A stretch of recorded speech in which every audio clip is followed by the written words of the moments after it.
Hello, EKN Nation. Welcome to a new edition of the EKN OutLap. It is our preview podcast where David Cole and I sit down and look forward to the EKN Trackside live event that we're getting ready to pack up and fly to.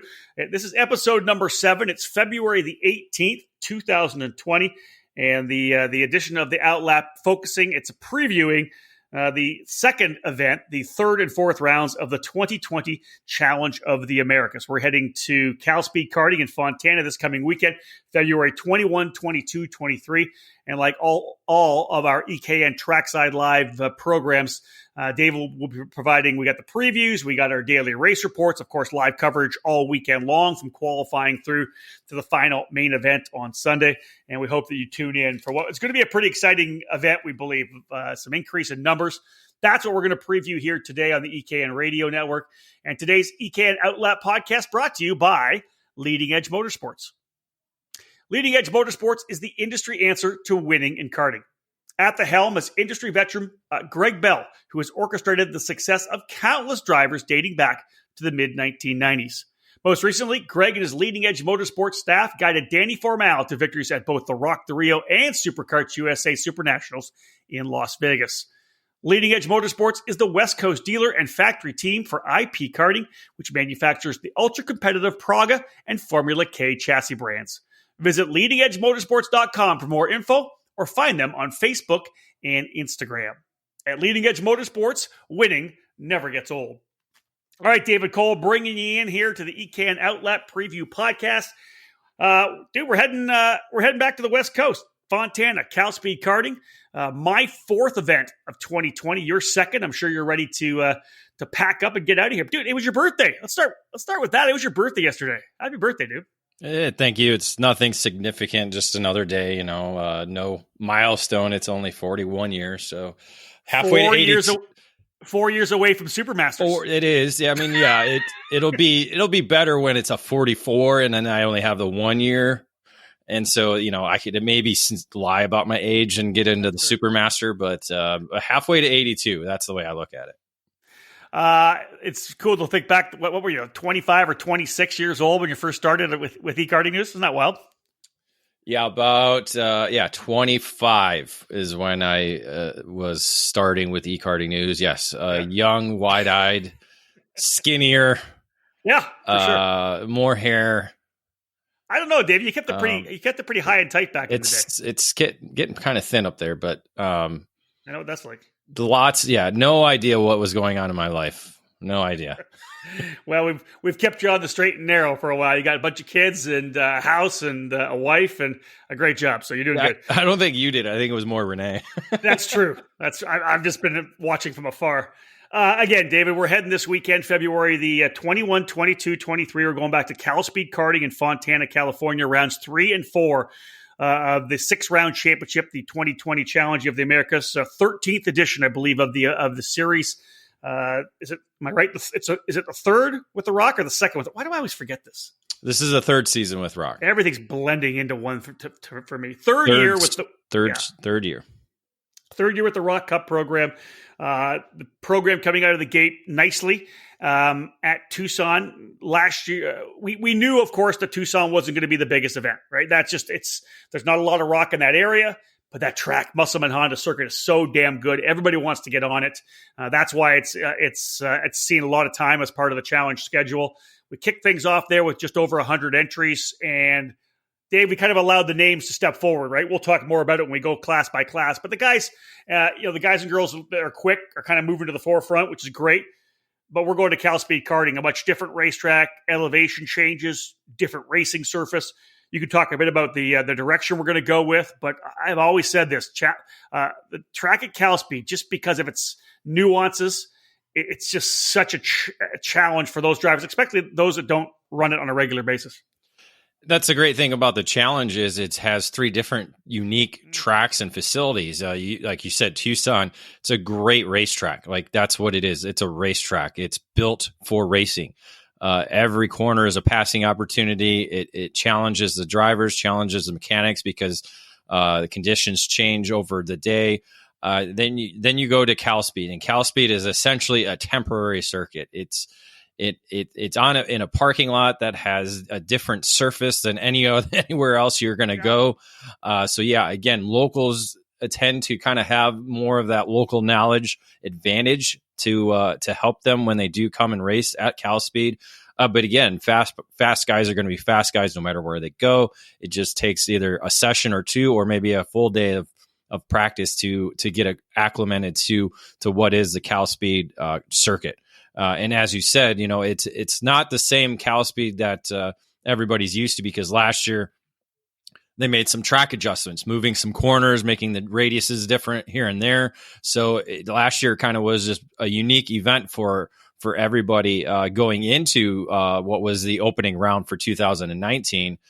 This year now, everybody has a year under their belt, so they kind of understand what the track does. But again, last year was a complete wet race weekend.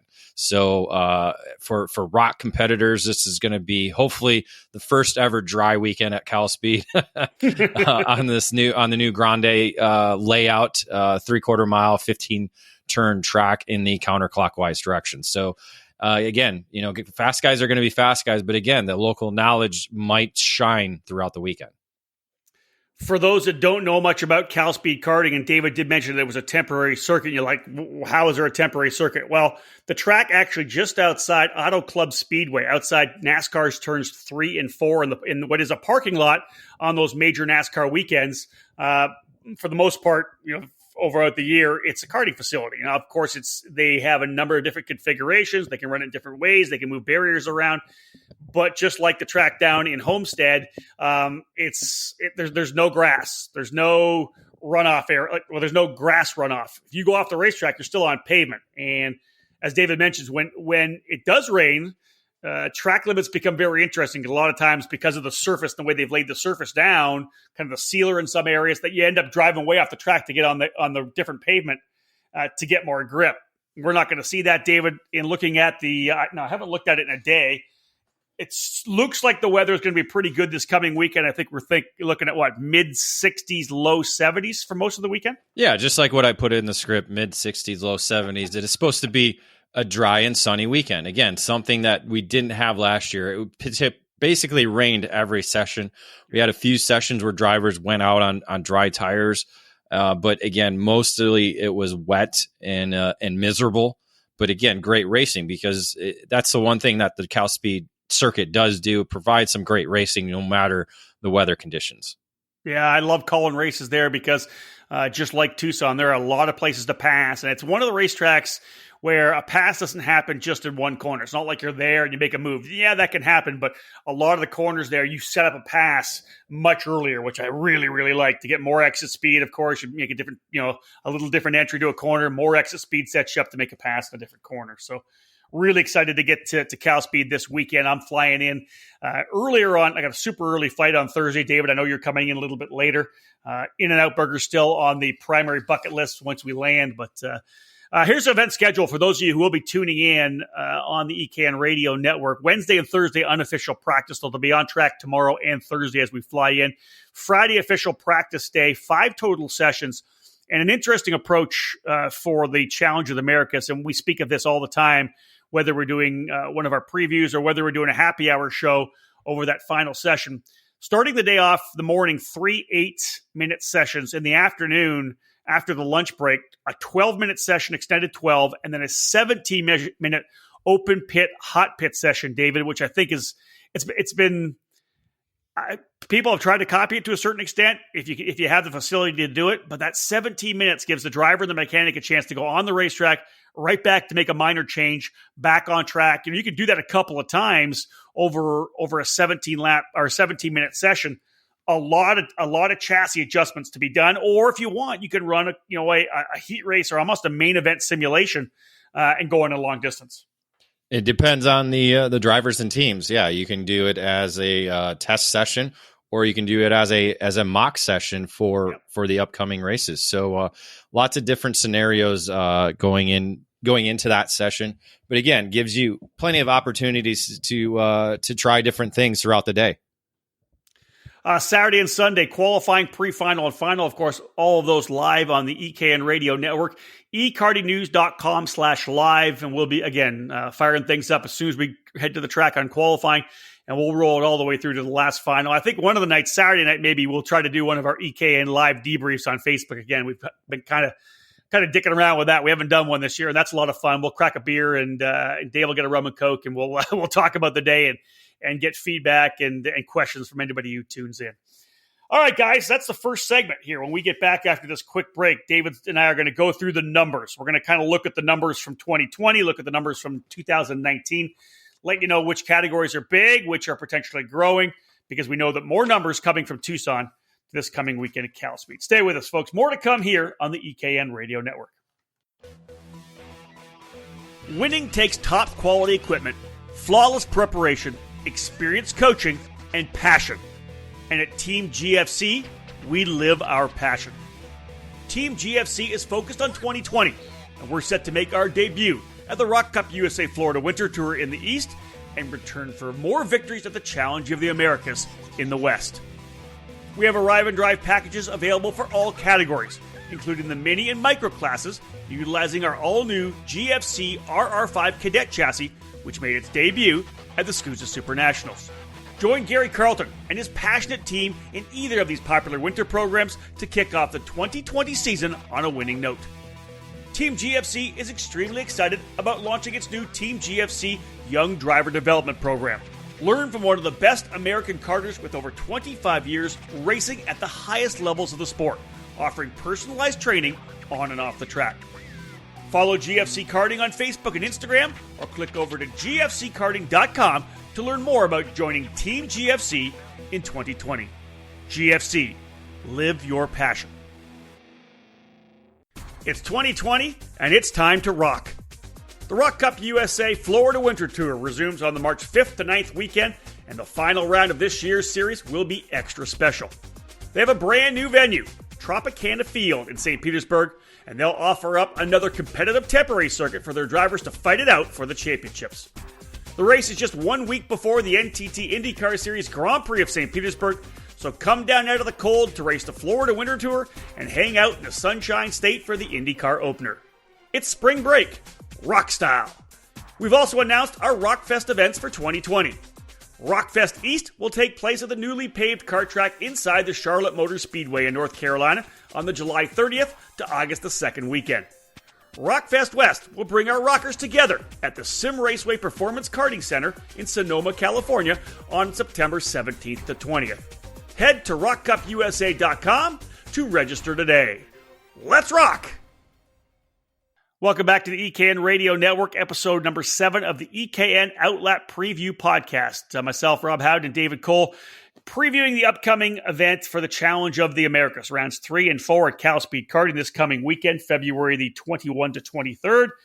David, let's kind of look at the numbers here. That's what we'll do in this particular segment. Looking at the numbers at Tucson, I had said just over 100. It ended up being 107.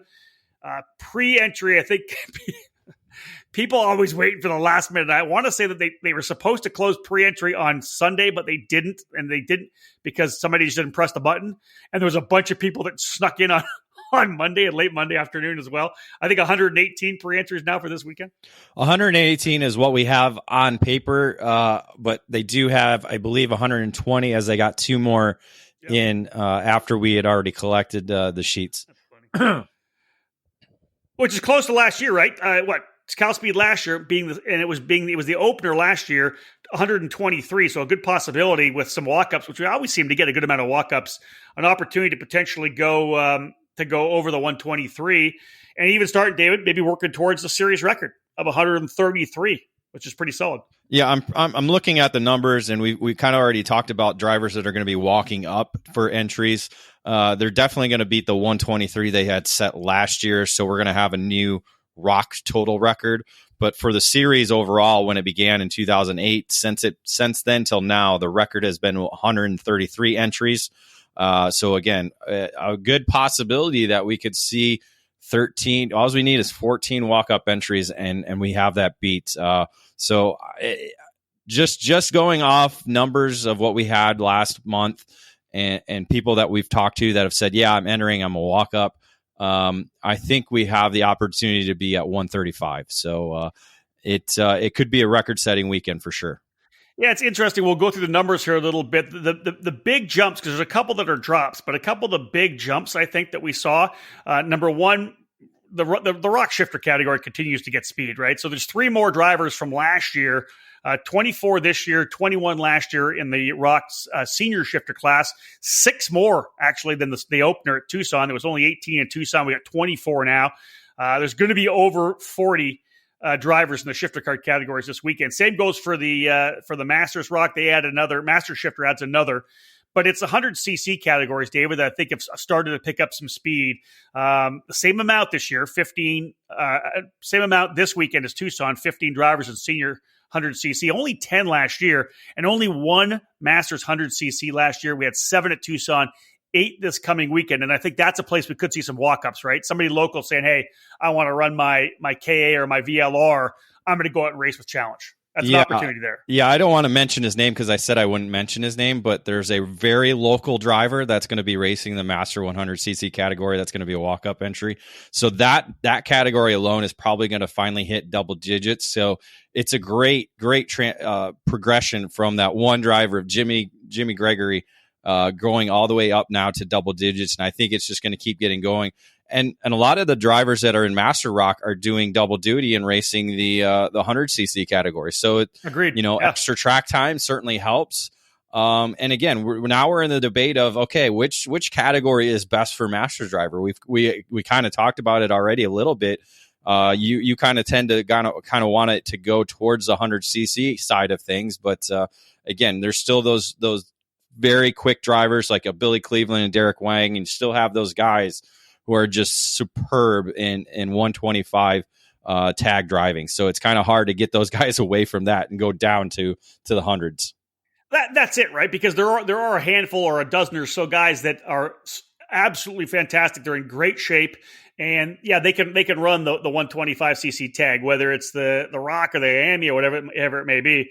I had a discussion with a couple of guys, though, and maybe better for regional and club racing. Do you need to have the Masters on the 125 single speed in regional racing? Because the 100cc is such a fun ride. Like it's still ripping. It's still got lots of bottom coming off, and it tops out a bit. Obviously, it plateaus, but we'll see. I like the fact the guys are doing double duty. It's great. Get out there and have some fun. Last look at the numbers, Dave. Really, the only place that we're down a little bit, and it's interesting, drivers moving from juniors, some of the juniors moving to senior. Like you said, a lot of transition. We talked about that in the OutLap for Tucson. But last year we had 7 drivers in micro, right now 3 pre-entries. Last year in Mini Rock we had 17 drivers, just 7 right now in the pre-entry. That's still up. That's almost double from what we had at Tucson. But 17 drivers last year, and you, Dave, you detailed it in depth in our OutLap for Tucson. Just a lot of drivers have moved up from mini to junior to senior. Yeah, it's just in that wave of how the numbers go when you're looking at kids, because you have kids that all come in together, you have kids that move up together, and sometimes your incoming classes aren't as big as what they were. You look at high schools; they're kind of the same way. Our local high school here, our enrollment numbers keep going down, and we're actually going down in divisions for sports because our enrollments just aren't what they used to be. So that it's not just karting; it's all sports. Sports is, and the numbers are very diverse and always changing. I mean, you look at it 10 years ago, football and basketball and baseball were some of the bigger sports in the world for high school and youth sports. Now there's lacrosse, there's soccer, there's running, there's wrestling, lots of different avenues. So again, same with karting, lots of different avenues and parents and promoters trying to find the right paths for everybody and which way to go. And it's still a progression. Again, we're only in the 3rd year of the challenge being with the Rock program. So yeah, you're going to have a big incoming class right away, and it's just trying to find that niche and get more people back on board at that younger age, at least. Yeah, indeed, and it'll happen. Like you said, David said they come in waves. All of a sudden, we'll have this big wave of drivers coming in, and away we go. All right, let's cut to our second break here of this edition of the EKN OutLap, and we get back after this break. It's time to dive in. We'll do a deep dive into the categories. We'll talk about the how many pre-entries. We'll talk about the drivers who did well on Tucson. We'll talk about guys that we potentially see stepping up, and maybe some new drivers coming into the weekend here when we get to CalSpeed. We'll be back after this break. As a world leader in personal racing safety products with a sales and service staff and dealer network unmatched in motorsports, Simpson Performance Products is now the official North American distributor for Stilo helmets. In addition to their wildly popular auto racing helmets, Stilo is extremely excited to have made their move into the karting community with a pair of stellar options. Stilo has 2 helmets designed and manufactured specifically for karting: the Stilo ST5 CMR 2016 for kids, and the Stilo ST5 Kart Snell K 2015 adult karting helmet. The company's karting helmets are directly derived from Stilo's auto racing helmets that are so popular at the top levels of racing. Drivers rave about the superior comfort levels, as well as Stilo's lightweight construction and unparalleled field of vision, a crucial attribute for karting. For more information on Stilo, check them out at simpsonperformanceproducts.com/Stilo or by following them on social media at Stilo USA.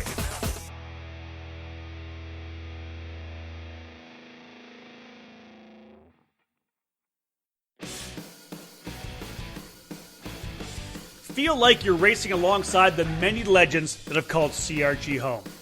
With direct factory support, the CRG Nordam operation is the North American distributor for all CRG products related to karting and is based just outside Houston, Texas.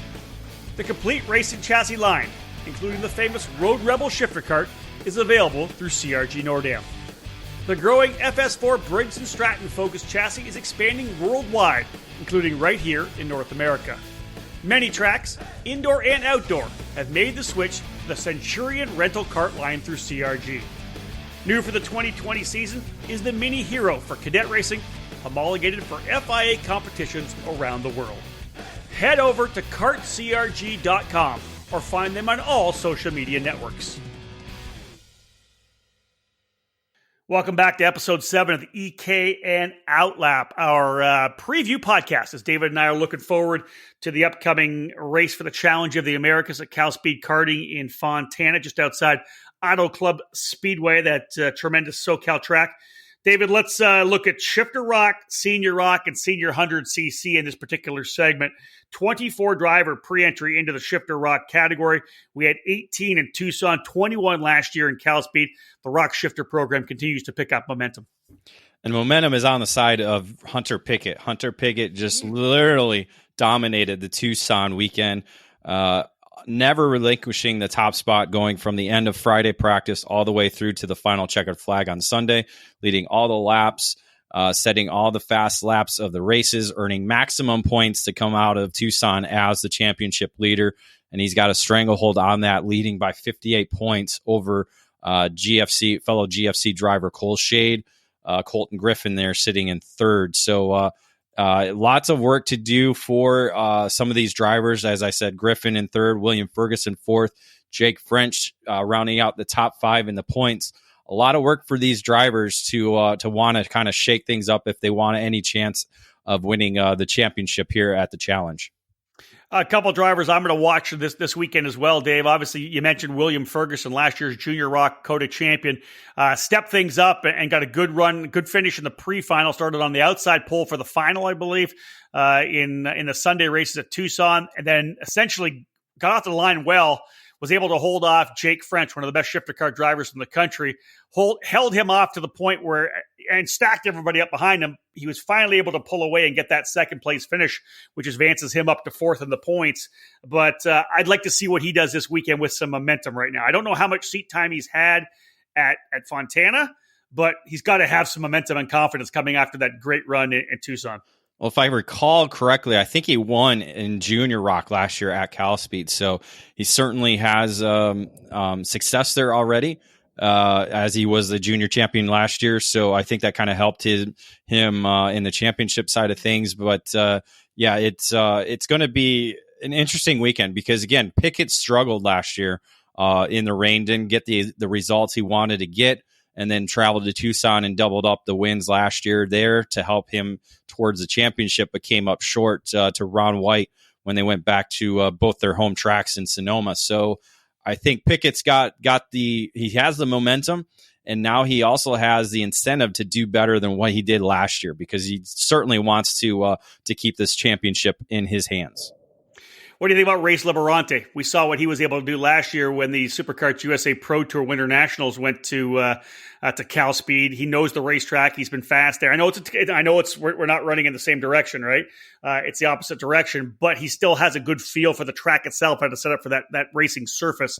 Struggled a little bit in Tucson. What do you make of a race turning things up here for rounds 3 and 4? Well, we talked about it in the opening. Home track advantage. Race Liberante has many laps around CalSpeed, understands it, and as you said, did very, very well in the SCUSA Pro Tour Winter Nationals last year, both in the wet and in the dry.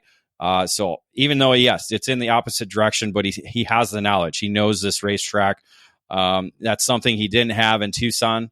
I don't think maybe he raced there back when he was in mini or even junior, but never had raced a shifter there before. So again, knowing the track is certainly an advantage no matter where you go. Pickett obviously had the success in Tucson for the last 2 years. He goes and does well at his home track in Sonoma. So this really is going to be key in the championship chase again, because these drivers who are on the outside looking in, they need a successful 2 days of racing and to beat Pickett as much as they can in CalSpeed in order to have a chance. Yeah, somebody's got to, has to get a couple of good finishes. You got to win one, and if you don't win them both, you got to be on the podium both times to have any shot at battling Pickett all the way to Sonoma. Now, David, one of the big stories from Tucson, of course, was that Saturday opening round domination of the podium by GFC, Gary Carlton's team. 3 drivers on the podium: Hunter Pickett, Cole Shade, and Cole Bailey. They're adding 3 drivers to the Shifter Rock lineup for Team GFC this weekend. Discuss that a little bit, because that's some growth out of that program. I just realized I probably didn't send you the entry list, did I, for this? No, I don't have the entry list. Yeah, so these names are going to get hacked so bad because I don't know how to say them. Yeah, but I think we kind of mentioned it in the debrief after Tucson. I think you kind of talked about how GFC had some additional drivers that were looking to come to CalSpeed. We saw it on social media that he's got a lot of shifter drivers coming in. So I think we're at a total of maybe 7 drivers under the tent, 6 or 7 drivers alone in the shifter rock category, racing under the GFC tent.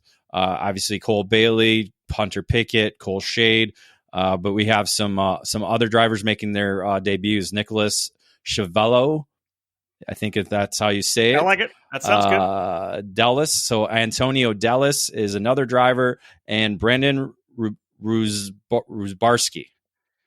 Well, you're not the announcer, David. That's all right. Isn't it Antonio Daly? Wasn't it Daly that we said for Antonio's name? It could be. I don't know. We'll get that, and Ruzbarski for sure. We'll get those confirmed, so we're correct on the PA. But I like seeing the development of the program, and of course, success breeds success. And GFC had a great run. Part of the thing that we talked about when we were at Tucson, when we had Andy Saisman, the promoter of the program, with us on the happy hour, he knew there was going to be more guys coming to CalSpeed. And one of the teams coming down, a driver who we've watched for many, many years. He's also had a lot of success in sports car racing. He has a couple of partners as part of the Catalyst driver development team. Remo Rusiti bringing 4 drivers down. They'll all be on ITEL kart chassis. But Rusiti and the crew coming down from the Pacific Northwest to do some battling at Fontana. I like it. A lot, yeah. Canada drivers, Pacific Northwest drivers. So total of 4 drivers from his Catalyst driver development group racing on the ITEL kart coming down. Remo being one of the drivers. Cole O'Connor as another driver. Mario Gill. And where'd the other driver go? I'm lost. Jesse Webb. So BC, yeah. So all from British Columbia. So all Canadians coming down. Again, great mix of drivers. Again, you have the top 5 returning from Tucson. All these new drivers coming in. You have the young guns, like you said, Ferguson, Hannah Greenemeyer, Ethan Ho. He's got a lot of laps. A Race Liberante. Just Clinton Scumby coming in, racing on the Illuminos. He has a lot of success at CalSpeed as well. So, man, this This is going to be even better than Tucson. Let's move over to the senior rock class now, David. A little bit of a bump, which is nice. 12 drivers coming in. We had 9 drivers running in the program at Tucson. Jake Drew and Oliver Calvo both swept today. And I always find that interesting when one driver, sweeps one day, the other driver comes back the other day. Now, let's be real. Calvo had some issues. Sucked a rock into the intake, I believe. Got caught in the what do you call it? I just can't think of it. The manifold. But in the I know the manifold. The read cage. Read cage. Yeah. Yes. Damn it. Hey, you make mistakes. I make mistakes. It's live. Right. We're recording it as it happens. That's true. We can't pause this. We can, but I'm not going to delete it. Sucked a rock. No, of course not. Sucked a rock into the manifold. Got caught in the reed. Didn't actually go into the motor, which was good. He ends up starting last in the main event. He goes to P3 in turn number 11, opening lap, and then overcooks it, gets a little too over aggressive, and ends up wrecking and out of the race. But Drew and Calvo are both going to be really good there. But David, we got some more drivers coming in, which should be interesting. Yeah, Calvo made 0 laps on that day. He, I don't even think he made a lap in qualifying, or didn't even make a lap in pre-final. So he got some qualifying laps, but no race laps. Because he never completed that opening lap there in the main event. So he actually comes in third in points despite that bad day on Saturday, but did have that sweep on Sunday. Drew comes in as the championship leader over senior rookie Liam Lech, who is in second. But as you said, some drivers that are going to be coming in, the Ports brothers, Jonathan and Edward, making their first starts of the 2020 season at the Challenge. They raced last year at the Challenge at CalSpeed, so they're coming back again at CalSpeed. So they've had success at the CalSpeed facility, so they should be in the hunt, as well as the returning drivers from Tucson, all looking to get after Jake Drew and Oliver Calvo. But again, Drew and Calvo super strong. Both have victories at CalSpeed. Drew actually winning last year at the Challenge of the Americas in the wet. So I'm sure he'll do some rain dancing, but he's still quick in the dry as well. Yeah. Well, Jake knows that track. He has lots of lap time there. He's going to be very, very strong. California Rock Championship title winner Ariel Jimenez is going to be in the field as well, which I think is great. Again, we go from there was actually only 8 because Eddie Shimon, who was lined up to do double duty in Tucson, focused on just the 100cc senior class, so he did actually not run. So 8 drivers up to 12, 50% growth. I love to see it. 12 entries. I think Drew's going to be strong. The one thing about Oliver Calvo, he's going to have this in the back of his mind, David, that Saturday event where you said no laps at all in the pre-final and no laps in the main event, having wrecked the opening lap, only 59 points. That's his drop. He's already got the drop locked, right? He knows he needs 4 more quality results to try to steal this championship away from Jake Drew. Yeah, running up front away from everybody, that's the best way to do it. So again, qualifying is going to be key for him on both days. That's it. 5-point bonus to qualify as well on that pole position. 100cc senior, David, 15 drivers at Tucson, 15 here as well, which I think is tremendous. Oliver Calvo, we talked about guys doing double duty. He had a great run on Sunday, but absolutely flat. I don't say dominated, but he swept the weekend in 100cc senior. I only missed out on the fast lap of the race on Sunday, but he was challenged big time by Colby Dubato for the majority of the weekend.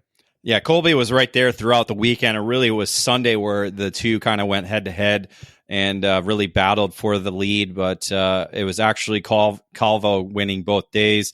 And again, on that Sunday, Toby Longnecker was able to come up and challenge both drivers and almost stole the victory from both of them, but ended up finishing second. So Dubato and Longnecker each split the runner-ups on the weekend and come into the points for second and third.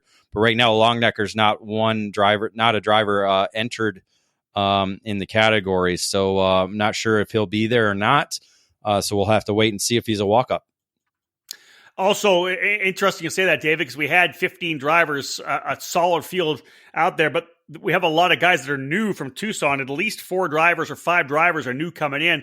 It's a shame we couldn't get everybody that was in Tucson here as well. We'd have 20, but I think, 5 new drivers coming in?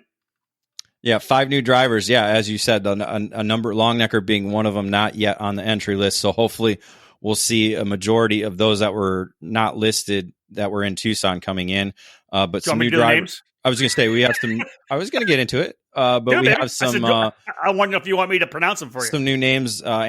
Alex Saragusa coming in from the Formula Works program.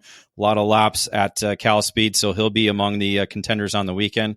Two drivers from Utah making the trek over: Alexander Honing and Austin Isaac coming over. So they'll be new to the category. Derek Escobar.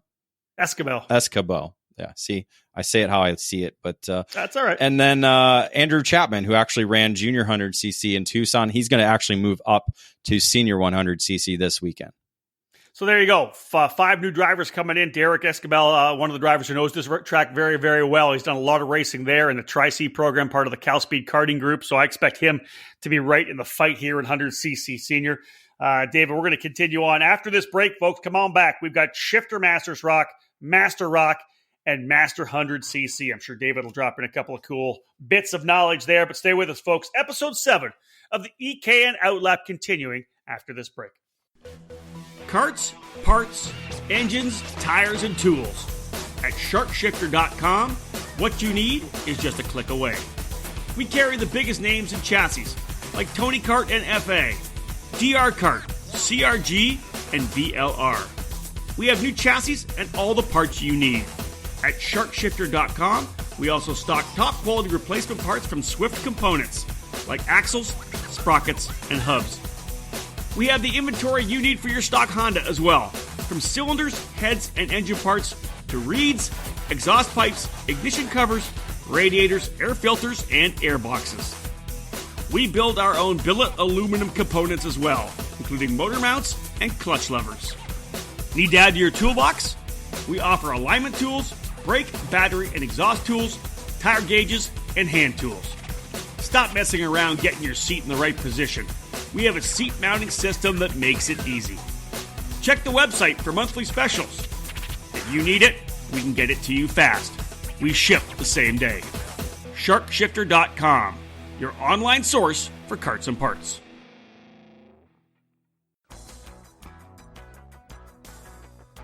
"25 years of experience, 25 years of success." Greg Bell and Leading Edge Motorsports are heading into their 3rd decade in the sport with winning momentum and the best material possible. Last year's monumental victories at the Rock the Rio and SCUSA Super Nationals have proven what the sport has long known. Greg Bell is one of the finest karting tuners, and he and his drivers can get the job done. Looking for a change in equipment? Get on board with Leading Edge Motorsports. Leading Edge is North America's factory team for Formula K and Praga karts, and the new 2020 models are in stock and ready for pickup or shipping to your garage. Do you want to win like Danny Formal did with Leading Edge in Las Vegas? Call Greg Bell today at 209-369-0921 to secure your place on the team. Leading Edge Motorsports will be trackside in 2020 at the Challenge of the Americas, SCUSA Pro Tour and California Pro Kart Challenge, Rock Sonoma, and the KPX Karting Championship in NorCal. From Rock to Miami to Briggs, rely on Greg Bell and Leading Edge Motorsports to give you everything you need to step into the winner's circle. Check out leadingedgemotorsports.com to learn more.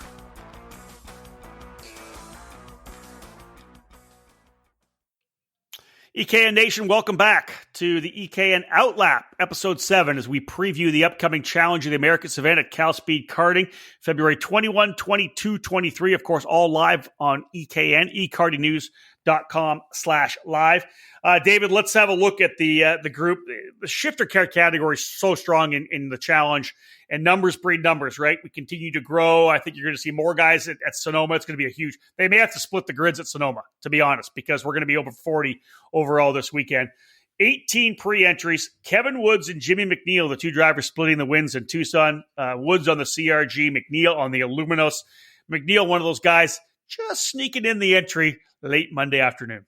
Yeah, he's one. I think he was 119 out of the 120 that they're recording going into the weekend. So yeah, McNeil certainly needs to come in since he's leading the championship. He needs to enter because he has something to defend coming in as a race winner and now the championship leader, leading by only 3 points over Kevin Woods, who won on Saturday there in Tucson. Nick Firestone, 41 points back, along with Neil Joseph, 41 points back, both podium finishers in Tucson. So very competitive field and a lot of names that could be on the podium that will be in the field. Mike Jones, Warren Kindberg was fast in Tucson. He'll probably be faster at CalSpeed. Calvin Chen, defending one of the former champions of the series. He'll be in the field as well. Ben Schermerhorn showed some speed there late in Tucson, just didn't quite have the speed at the end to stay onto the podium. So they'll be quick. Coming into the weekend, Neil Joseph actually won last year at CalSpeed. So he has that coming into the weekend. So he's going to be able to hang that over everybody coming in as a former winner. So we'll be able to see if he can take advantage and win a second time or maybe even a third time at CalSpeed.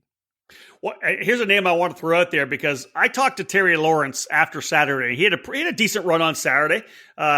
Finished somewhere just inside the top 10, 7th or 8th or something like that on Saturday. Well, Terry said straight to me, he goes, you know what? Yeah, it feels good to be back in the seat, but I'm so out of shape. Here's the call out here, Cole. It's been a month since the last race. Terry, as long as Terry hit the gym a little bit, right? Maybe laid off the beers and the burgers, maybe he's in a bit better shape right now. If he comes in all fat and happy, we have to get on him. Well, because he said he was going to work on it. He's not on the entry list, so I don't know if that answers your question. Here we go. Didn't he do that? I think he did that to me at the Supernats a couple years ago where we were doing the full preview and he wasn't even entered and decided not to come. I know. So he's not on the entry list along with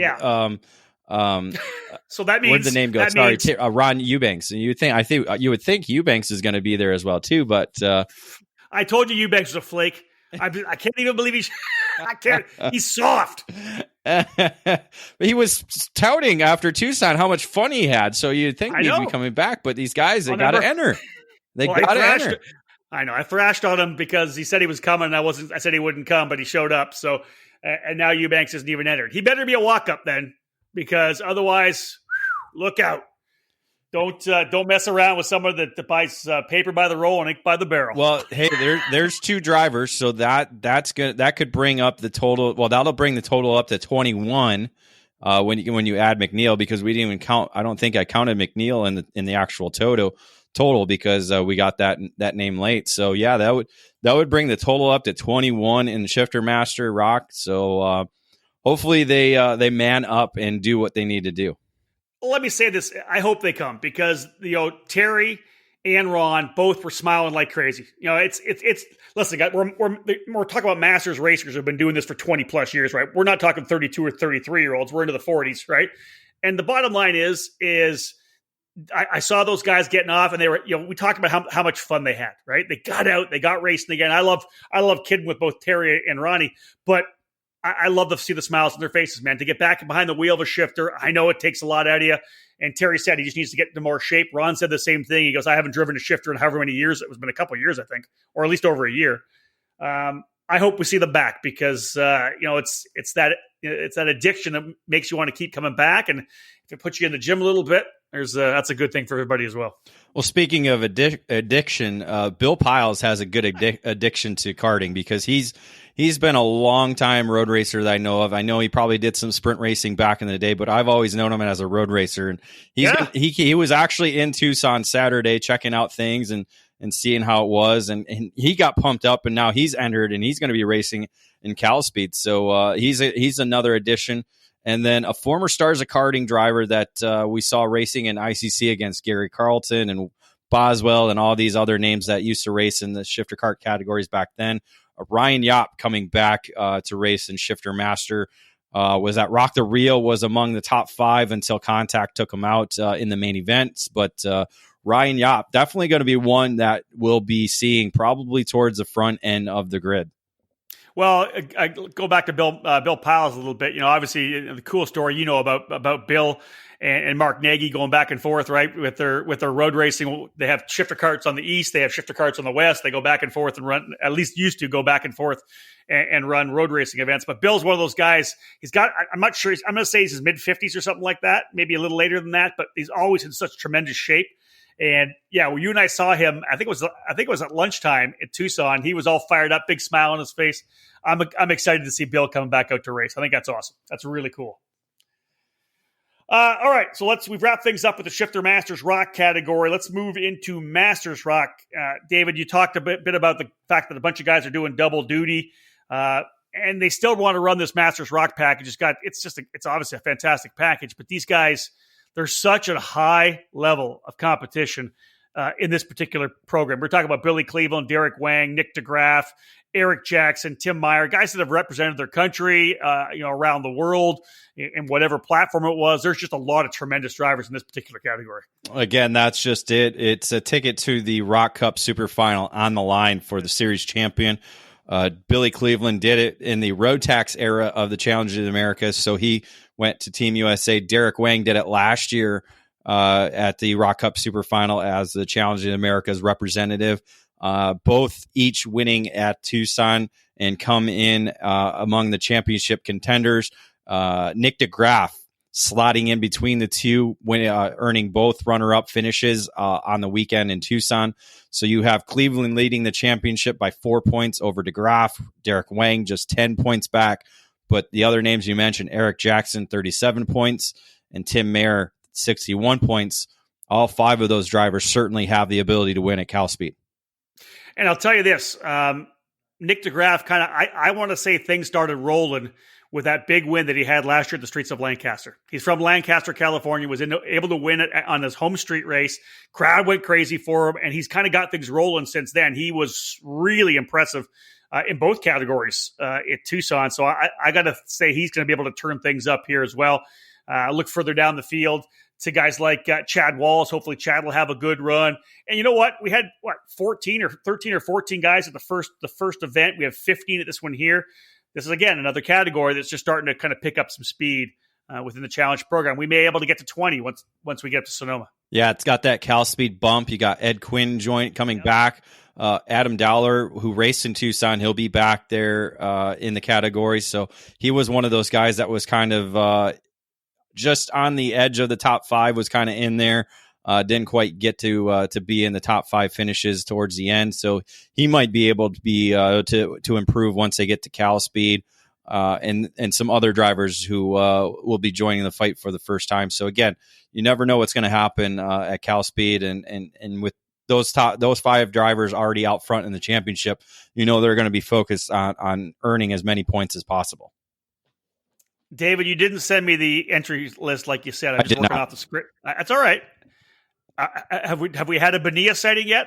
Or is he not? No Bonilla. No. Right? You know what? Andy hasn't said anything about Bonilla. We joked. Me and Eric joked about it, that he'll probably be there. So it'll probably be a walk up. He'll be out of the pickup truck, probably scrounging parts from Andy. So that's our projection is a pickup truck for Bonilla. All right. That comes in the back of like a gremlin or an old Pacer, AMC Pacer, pulling the cart out of the back of a Pacer. That'll happen. Again, as David said, pretty good championship battle going on in the Masters Rock. A number of these drivers doing double duty, running in the Masters 100cc category as well. 8 pre-entries, up 1 from the last race. Dave, talk a little bit about this particular category. Tim Meyer and Nick DeGraff splitting the wins. DeGraff, though, with the championship lead going in. Yeah, both drivers doing double duty, so they're getting that extra track time and getting a little bit more comfortable with the conditions out on the racetrack and what changes they need to make to the karts. Ironically, though, DeGraff is actually racing in 2 different karts. A VME in the Master Rock category when he's racing in a Tal kart, and the Master 100cc category. So he's kind of changing suits, changing karts. Yeah. So he's kind of going all. He's like a Saturday Night Live actor where he's changing in between scenes. Changing his outfit. can I say this, David? I don't know. You say it in your 15 years or 16 years. Me in my 25 years, I don't ever remember seeing a wardrobe change at a podium before. I don't think I've ever seen anybody swap suits at a podium.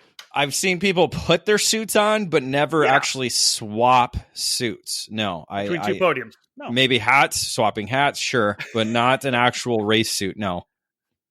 Let's. Like I said, look at the points. DeGraff up by 7 over Meyer. Stephen Brucker, who raced with the program at Tucson, back a little further, 38 points back. But I don't know if it's the excitement or what's going on online. Dude, we got a couple new drivers coming back and a former senior 100cc winner as well coming back. Yeah, leading the way of the new drivers that are going to probably help boost this category up to double digits. Adam Kasich coming in to race master for the first time, was a senior 100cc winner last year and was among the championship contenders all season long, was not in Tucson. And I think all the smack talk we talked about him, both online and in the podcast, got him to come out. So he'll be in CalSpeed. Vinny O'Brien and Keith Olson are also joining the fun. Both one from Calgary, Olson from Calgary, and then O'Brien from Sun Valley, California. So good mixture. Again, DeGraff coming back, Brucker, Estes, Gregory, and Meyer, and then the other drivers I mentioned as well. And then some driver who knows CalSpeed very well, but I don't want to mention his name. You're really holding off on this, are you? I told him I wasn't going to say his name. Wow. I mean, when you messaged me saying you want your name in ink, that's when I don't say your name, right? Oh, all right. Okay. So you have an idea of who I'm talking about, don't you? I'm pretty sure I know exactly who it is. So we're doing a full ban on this name, just for preview stuff, yeah. But when we see him Friday, then we'll talk about him. We could do it all Friday, not talk about him Friday either. That would be even better. Like just hold off completely and talking about him all day Friday. That would be so much fun. I think that'd be all right. We could just call him like Racer X, not Carter X, because he's not Carter X. That's so kind of a compliment if you call him a Racer X, maybe Racer L. True. All right. Well, yeah. The unknown amateur. The unknown amateur, even better. The unknown amateur. That's it. We'll use that. Some former indoor racer. Never heard of him. Oh, nobody would have, obviously. No. I like it. We will not say his name on Friday. Perfect. That's good. I love. unless he brings us cocktails for the happy hour. There you go. That's different. That's a different story. That's different. Yeah. Or if we get bribed enough, we won't talk about him the rest of the weekend. Ooh, wow. Considering the fact that he may be up front, that would make my life really, really awkward. It would be. It's going to make you work harder. I just have to not type his name out. That's true. Yeah. That's true. Yeah. Unknown amateur. Yeah. There you go. Also ran. All right, folks, enough of this fun. Off to another quick break. When we get back, Junior Rock, Junior 100cc, Mini Rock, and Micro Rock to wrap things up here on the EKN OutLap.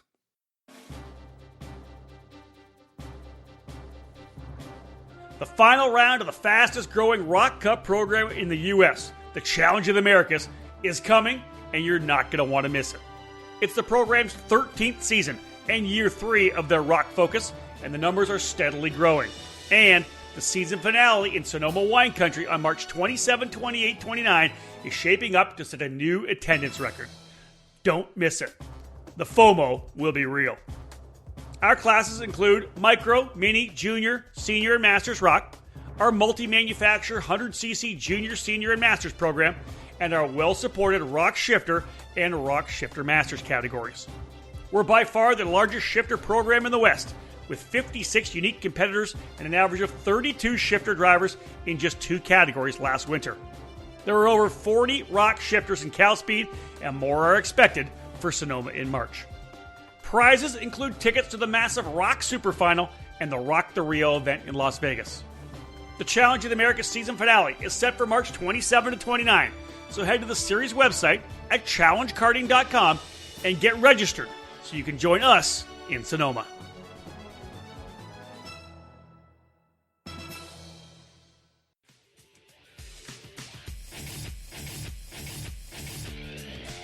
If you're searching for a program to elevate you up the motorsports ladder, Crosslink Competition is your next step. Crosslink Competition provides arrive and drive programs that include driver coaching, data analysis, and engine rental programs for all major events in the 2020 season. Team Crosslink is scheduled to compete at the SCUSA Pro Tour, Rock Cup USA, and the United States Pro Kart Series events, as well as regional and local programs from their home base in Texas. Crosslink Competition is a full retail shop for the Xfree and OTK parts line. Many new and used packages are available right now through their Dallas headquarters.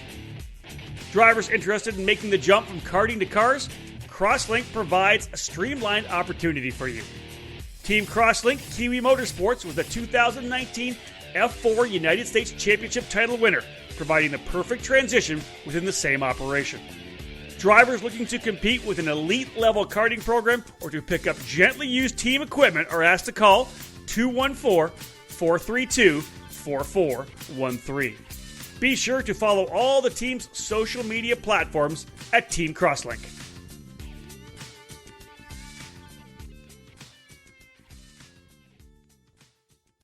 Welcome back to the EKN OutLap, another one of our podcasts here on the EKN Radio Network. If you're with us before the break, you found out that there is a driver we will not talk about on Friday.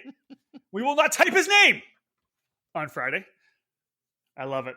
Unless we get happy hour drinks. Happy hour cocktails, that's right. He might need to put it in a cooler in the announcer's booth to know that we have them. Otherwise, we won't talk about it. Well, then we're going to say he won, and we don't even care who else won. That's true. Yeah, we can be bought. All right, David, let's look at the junior rock class. What we have? We had 16 at the first round, 14 pre-entries coming in. So a little drop, which is very surprising. And again, tells me because we're going to CalSpeed that there's going to be some more walk-ups. I'm going to say we end up with 17 in this category. I'm going to write that down right now. You start talking about junior rock, I'm going to write this down. I'm saying Rob's saying 17. Yeah, you're never right with your predictions, but that's okay. I'll let you have your fun. But going back to Tucson, we had two different drivers who scored victories on the weekend: Enzo Deligny and Frankie Mossman. Sorry, I know Deligny. Sorry, Enzo Deligny and Frankie Mossman, each scoring their first victories in the junior rock category. Deligny coming up from as the mini rock champion last year. Mossman, I believe, in his third year in juniors, maybe second year in juniors, but getting his first challenge of the America's victory in the category. Deligny has a 14-point advantage over Mossman in the championship standings heading into the weekend. AJ Zarcone and Alex Berg were among the contenders all weekend long. Yeah. They were 33 points out and 41 points out. And Macy Williams sitting there in fifth, 56 points back. So all five drivers going to be in CalSpeed and gunning for championship points. Again, Deligny was quick in CalSpeed last year, so I expect him to be just as quick. That's where he gets all of his testing done. Mossman, same thing as well. Zarcone, another CalSpeed driver. So Berg's going to have some work cut out for him. But again, he's doing the double duty. So that might help him in the long run because the other drivers aren't. So we'll see how your dark horse plays out with the double duty. I was really, really impressed with Enzo Deligny, obviously coming off of a big finish to his mini career at the Super Nationals, that photo finish with Kai Sorensen. But man, coming out of the gate as an absolute monster in junior rock. Let's see if he's able to continue that, because you got to figure 2 to 3 years in junior rock. And if you're starting with a couple of podiums and a race win, that's pretty big. For Alex Berg, I think he looked very, very good in Tucson. It's in talking to his dad, Alan Berg, who I'll mention right now again, just this week was actually inducted into the Canadian Motorsports Hall of Fame, an absolutely deserving honor for Alan, who ran F3, ran Formula One, one of the greatest Canadian road racers that we've ever had. Talking to Alan, he said Alex, like a switch went off in his head. Now, obviously, very good in 100cc junior. We'll talk about that, but he was really strong as well in the junior rock category. Just a couple little mistakes he's got to tidy up, and I think he'll be strong. The one thing about Alex, again, just like we talked about before with Oliver Calvo, he struggled, had some issues on Sunday. He has a 71-point total for Sunday. no margin for error for the rest of the program, David, for Alex Berg. He's got to be perfect if he wants to get a shot at winning this championship. Yeah, he had that. I believe he had issues coming off the grid in one of the races, so that kind of hurt him on that day. He didn't wait for them to come. He tried to catch him up in the back, waiting. Yeah, so was only able to get up to a certain position in the main event. So again, that limited the amount of points he scored. But again, as you said, it's the best 5 out of 6. So you have that one race that you got to drop, but it adds to the pressure of coming into the final, the next 2 weekends of knowing you got to be not necessarily perfect, but at your best every session you hit the racetrack. David, a couple of pretty well-known names coming in as new drivers on the weekend. Diego LaRocque, we've watched him for the last number of years coming through the micro categories, the mini categories, and the junior as well. I'm told that I think he ran the LAKC race this past weekend to get some seat time for this coming weekend. And also Max Opolsky. There's a guy that, second half of the season came in and dominated the streets of Lancaster, was a front runner in Las Vegas as well. We're going to see Opolsky here this weekend. I think he may be a guy that'll be right in the middle of the fight up front if he's able to pick up the same, pace, the same style, the same momentum that he had late last year. Yeah, we talked about him in the previous OutLap because he was registered for Tucson, but had to miss the weekend due to a death in the family. So he'll be at CalSpeed this time around. As you said, carry that momentum over from the 2019 season. We're probably looking forward to seeing that. And Diego LaRocque now making his second season in the junior ranks, ran a lot of the 100cc category races throughout the season last year. So he's got that season of adjustment to the full size karts because again, Diego is one of the smaller drivers that have made the transition into the junior categories. So use that year to get it acclimated to the bigger karts. Now he's moving up to the 125 engine, and we'll see what he can do in his debut in Junior Rock.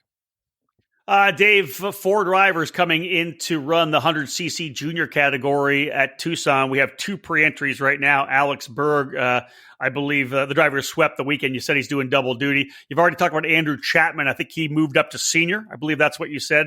Chapman moving, was it senior he was moving up to? Yep. Am I correct? Correct. Okay. Yep. Who else do we have? Jacob Hoover or Kiefer Pete? Jacob Hoover is the other driver entered, and I would assume this category could see some walk-up entries as well because, again, the 100cc category is certainly growing across North America, or certainly in the United States. And again, you have the VLR option or the KA100 option for engine choices. The VLR seems to be the engine of preference in the junior category.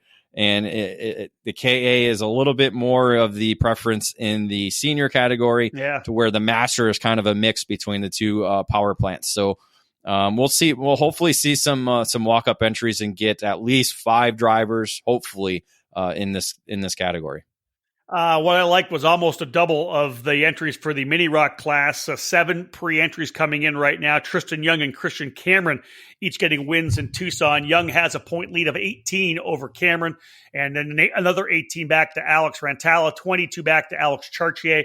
That is your top 4 in the category. Who do we have new coming in though, David, this weekend? Casey Moyer from the Leading Edge Motorsports on the Formula K. He'll be a new driver joining the fight, along with Sydney and Ryan Castles from British Columbia on the ES team on the VME kart. So they'll be, I believe they both raced the series last year, so they'll be making their 2020 debuts in CalSpeed.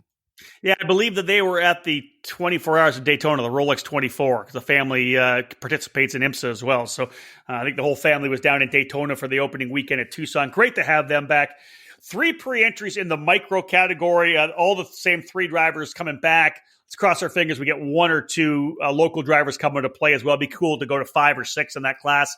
But we got 3 really good drivers that I think all showed they can all run together for sure in this micro class. Actually, I wrote that wrong. I should have deleted that because Drysdale is not on the entry list coming into the weekend. Yeah, right. I know I wrote that wrong. I wrote it, and then I looked at the entry list and realized, no, it's not the same 3 coming back, and I forgot to erase that.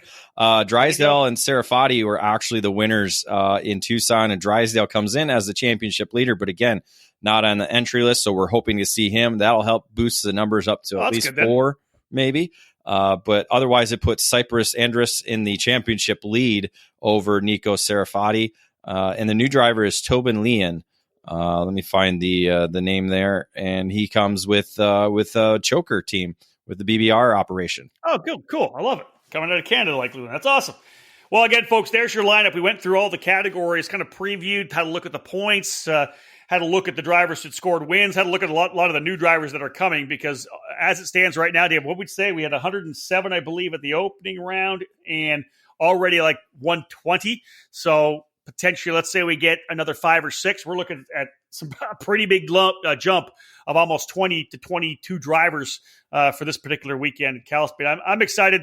I like the fact we had really good weather in Tucson and not a lot of wind, which was a surprise because normally it's quite windy there. It can get quite cold. It was actually really nice temps at Tucson and mid-60s, mid-70s with no rain in the forecast for this coming weekend in Fontana as well. So far, so good for this year's Challenge of the Americas. Yeah, got that CalSpeed bump, and I think we'll get, as you said, the walk-ups that we're going to need to maybe get to the record total for entries at a Challenge of the Americas event, because again, the local drivers may be waiting on the weather conditions, because you never know with California being along the Pacific Ocean, the weather might change. But thankfully right now it hasn't changed over the last, 5 days. It's been sunny forecasted for all 3 days, because last year was just a terrible weekend in the wet. I wasn't there, thank God. Yeah, nobody wanted to be there just because of just the always changing weather conditions, because it would rain, stop, and it was just not fun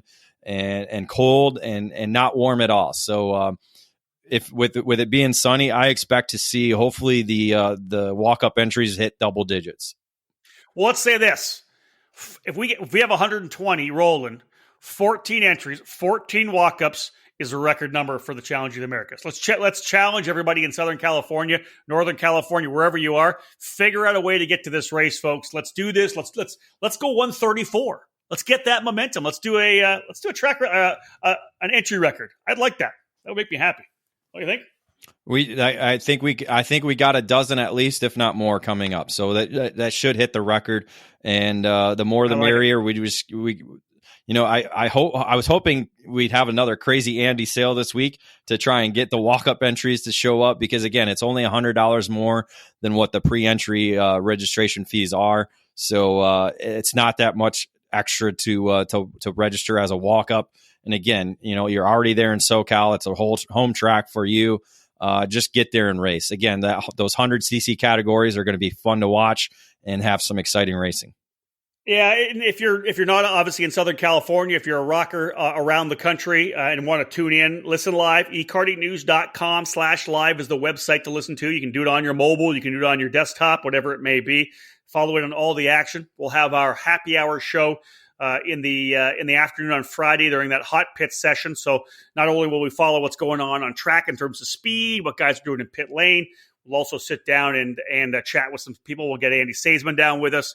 I actually talked to Ramo Rossetti a little bit from Catalyst Driver Development. I think he might sit down and chat with us a bit. We'll get a couple more people to chat with us on that program. Follow all of our social media, always. Facebook, Twitter, of course, we'll have our updates, the top 10 updates through happy hour and all weekend long, let you know exactly where everyone is. If you're out grocery shopping, just a quick little slide on your social, you know where everybody's finishing. For atmosphere and good shots and everything, make sure to follow our Instagram and our Instagram story as well. The hashtags, if you just want to look up what's going on, hashtag EKN at COTA, hashtag CalSpeed, and hashtag Let's Rock, or hashtag COTA 2020. David, as we cap things off, I do want to wrap things up with one deal. It is, what is it now? It's February the 18th. It's Tuesday. Daytona 500 was run yesterday. A wild race at the very end there. Huge wreck. Denny Hamlin getting the win, but obviously, that the massive wreck, David, at the very end there, and I think that everybody is thinking about that right now. Yeah, again, racing is an extreme sport. There's always dangers to everything, no matter what you're doing, whether it's a practice session, qualifying session, racing. Again, there's always that danger element, and especially at Daytona, we see year in and year out. There's always going to be the big one. that either collects a lot of drivers or there's going to be the big one that scares everybody. And unfortunately, that wreck coming to the checkered flag was the scary one. And certainly had everybody on their toes throughout the night, waiting and hoping for good news. And again, we at least know that he was out of the car and he's at the hospital and he's under serious conditions. But we all send our thoughts to Ryan Newman and the family, and throughout the NASCAR family and the racing family itself. I think it was another look at how motorsports is a family. I don't care where it's from. If any of you were following, of course, I think the Twitter feed, people were just pulling down the Twitter feed so much trying to update it, knowing, obviously everybody's waiting to try to find out if there was any kind of update on Ryan Newman who was involved in that incident. A pretty scary wreck, of course. Ryan's a tough guy, though. We did get some fantastic news, of course, through Twitter, NASCAR coming out and actually making an official statement coming from the team as well that he was in serious condition, but the injuries were not life-threatening. That was amazing. But again, your prayers, thoughts, keep them coming, folks, because serious condition is still serious condition, and we're hoping the best for Ryan Newman and his family. I just want to kind of end with that because, although karting not completely connected to NASCAR, we have a lot of karters that we've known for many years. We follow in the NASCAR program all the different tiers of their racing, and again, just as a racing family, we just wanted to send our best wishes, our prayers that way as well, because obviously racing's it's an addiction, but it's a family, and we love doing it. There's a thrill of the speed. But there are dangers, and that's one of the things that make it, I think, make it so exciting as well. But just thought we'd wrap it up with that, David, because excellent news late last night.